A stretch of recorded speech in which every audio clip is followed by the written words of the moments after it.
Bonjour à tous, donc aujourd'hui on va apprendre à tempérer le chocolat. Mais déjà, pourquoi tempérer le chocolat? En fait, il faut savoir que le chocolat est constitué de beurre de cacao. Donc le beurre de cacao, c'est quoi? C'est une matière grasse qui est assez feignante, on va dire. En effet, quand on va la faire fondre, elle ne va pas réussir à revenir d'elle-même à sa forme initiale. Vous voyez les chocolats bien brillants, bien cassants. En fait, c'est pour ça qu'on veut tempérer le chocolat. En effet, si on ne tempère pas le chocolat et qu'on fait des décors par exemple avec, vous verrez quand on va les démouler, ils seront tout mous, ternes, voire même avec des petites traces blanches. Alors qu'au contraire, si on tempère le chocolat, donc c'est-à-dire qu'on le fait suivre une certaine courbe de température, je vous en parlerai juste après, quand on va démouler le chocolat, il sera bien brillant, bien croquant, donc c'est vraiment tout ce qu'on veut pour des décors. Donc dans cette vidéo, on va tempérer du chocolat noir, donc on va suivre une courbe de température qui est spécifique au chocolat noir, c'est-à-dire qu'on va la faire monter entre 50 et 55 degrés, ensuite on va faire redescendre la température à 28-29 degrés pour faire recristalliser une partie des cristaux qui sont présents dans le beurre de cacao, donc je ne vais pas rentrer en détail, c'est technique. Puis on va le faire remonter à 31-32 degrés pour refluidifier un peu le chocolat et pouvoir le travailler. Sache que si tu veux tempérer du chocolat au lait ou du chocolat blanc, c'est aussi possible. Le procédé reste le même, il suffit simplement de suivre les courbes de température qui sont à l'image. Maintenant que tu sais pourquoi tempérer le chocolat, place à la pratique, on va voir comment le tempérer. Dans un premier temps, place une bonne quantité de chocolat de couverture sur un bain-marie. C'est important d'avoir un chocolat de couverture, vous pouvez le trouver soit sur internet, soit en magasin spécialisé. L'eau ne doit pas toucher le saladier. Mélange continuellement jusqu'à obtenir une température comprise entre 50 et 55 degrés. Retire alors ton saladier et mets-le dans un bain d'eau très froide, tu peux y ajouter des glaçons.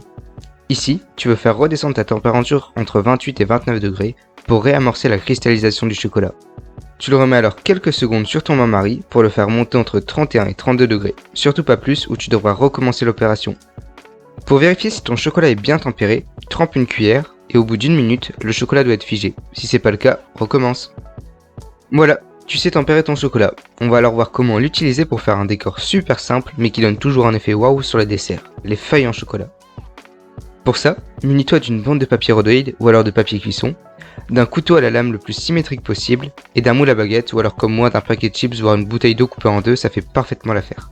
Tout d'abord, prends ton chocolat tempéré et transvase-le dans un récipient assez étroit. Prépare ton papier sur le bord de la table, puis trempe une partie de ton couteau dans le chocolat. Plus tu tremperas profond, plus tes feuilles seront grandes. Enlève l'excès de chocolat sur une face, puis place le couteau un peu de biais sur la feuille. Exerce une légère pression, soulève et tire. Exerce une légère pression, soulève et tire. Et tu recommences l'opération pour chaque feuille.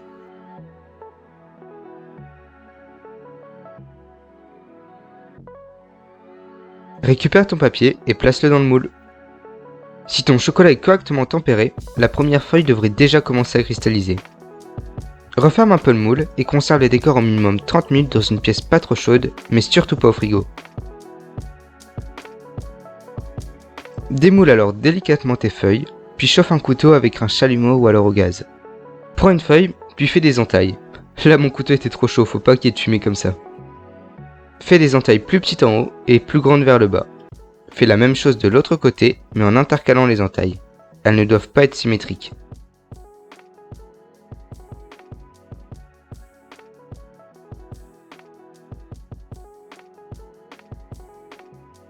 On recommence avec une, là mon couteau était à bonne température.